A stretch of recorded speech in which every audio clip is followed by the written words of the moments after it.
Jom kita patah balik ke tahun 1583. Ada satu cerita menarik tentang kapal karam, misi diplomatik dan satu pengkhianatan yang pada mulanya nampak macam satu perkara, tapi sebenarnya mungkin ada cerita yang jauh lebih besar di sebaliknya. Ini dia persoalan utama kita. Kisahnya akan tunjukkan kita macam mana satu insiden yang nampak macam malapetaka sebenarnya cuma satu langkah kecil dalam satu percaturan yang lebih besar. Ia betul-betul uji cara kita faham apa itu menang dan apa itu kalah. Okey, sebelum kita masuk cerita, kita kena faham dulu apa yang tengah jadi kat Selat Melaka masa tu. Portugis dah tapau Melaka, jadikan ia pangkalan utama diorang. Tapi hidup tak senang. Ada kuasa-kuasa lain, terutamanya Kesultanan Aceh yang makin lama makin kuat dan selalu jadi pencabar utama. Kiranya keadaan sentiasa tegang. Dan dalam suasana yang tegang inilah, satu kejadian di laut telah mencetuskan satu siri peristiwa yang tak siapa pun sangka. Cuba bayangkan, sebuah kapal dagang Portugis yang besar, penuh dengan kargo mahal dari China, tiba-tiba karam dekat perairan Johor. Kapten dia, Simão Ferreira, tahu dia perlukan bantuan dan kena cepat. Ini bukan sekadar kemalangan biasa tau. Ini isu diplomatik yang boleh jadi besar. Mula-mula, nampak macam semuanya okey. Sultan Ali Jallar pun bagi respon yang baik.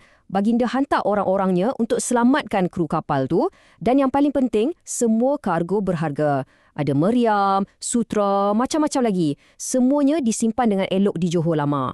Jadi, nampak macam kerjasama antara dua pihak ni berjalan lancar kan? Berita pasal kapal karam ni akhirnya sampai juga ke Melaka dan orang-orang besar Portugis kat sana pun mula rancang apa nak buat. Jadi, utusan pertama pun dihantar. Nama dia João Rebelo. Misi dia simple je. Pergi Johor, tuntut balik semua orang dan semua barang, ikut perjanjian yang dah ada. Tapi tak lama lepas tu, Rebelo hantar balik laporan yang tak berapa best.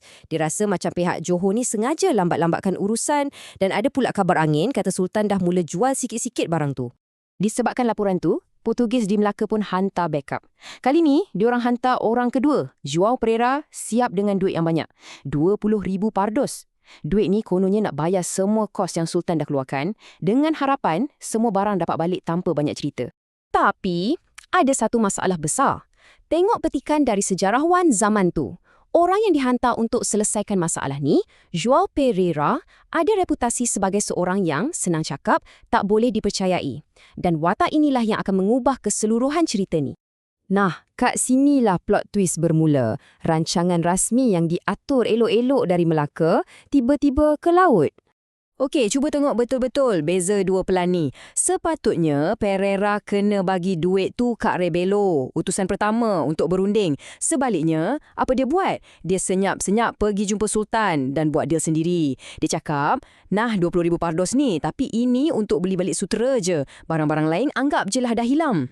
Cuba bayangkan jadi Rebelo. Esoknya dia dah ready nak mula berunding, tiba-tiba Pereira datang dan selamba cakap, "Oh, duit tu Sultan dah ambil lah."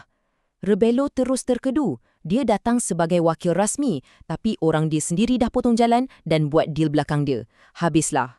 Walaupun dah kena tikam belakang dengan kawan sendiri, Rebelo ni tak terus mengalah. Dia masih cuba nak selamatkan keadaan. Rebelo sebagai seorang yang ikut peraturan, dia teruskan juga tugas dia. Dia guna surat rasmi dari Melaka pergi jumpa Sultan sendiri. Dan ajaibnya, menjadi. Sultan setuju pulangkan sebahagian barang termasuklah meriam-meriam yang penting tu. Semuanya terus dimuatkan dalam sebuah kapal. Nampak macam Rebelo ni hero, berjaya juga akhirnya. Jadi adakah ini satu kejayaan walaupun dengan macam-macam halangan, misi Rebelo ni berjaya ke? Jawapannya, tidak. Langsung tidak. Harapan yang baru nak timbul tu hancur lebur. Esok paginya, kapal yang penuh dengan barang-barang yang baru diselamatkan tu dijumpai dah tenggelam dekat jeti. Ini bukan kemalangan. Bila diperiksa, rupa-rupanya ada lubang yang sengaja ditebuk dekat badan kapal tu. Bagi orang Portugis, dah tentulah suspek utama diorang ialah Sultan Johor. Keadaan sekarang dah jadi sangat-sangat tegang. Nampak macam perang dah tak boleh nak elak lagi. Misi ni nampak macam satu kegagalan total. Tapi untuk faham apa yang jadi lepas tu, kita kena zoom out sikit dan tengok gambarannya lebih besar.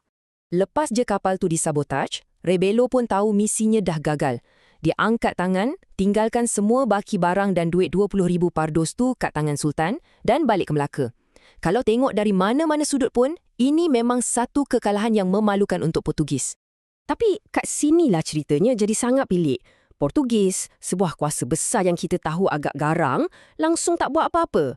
Tak ada serangan balas, malah hubungan diplomatik jalan macam biasa. Dan pedagang Portugis siap dibenarkan beli balik barang mereka sendiri dari Sultan.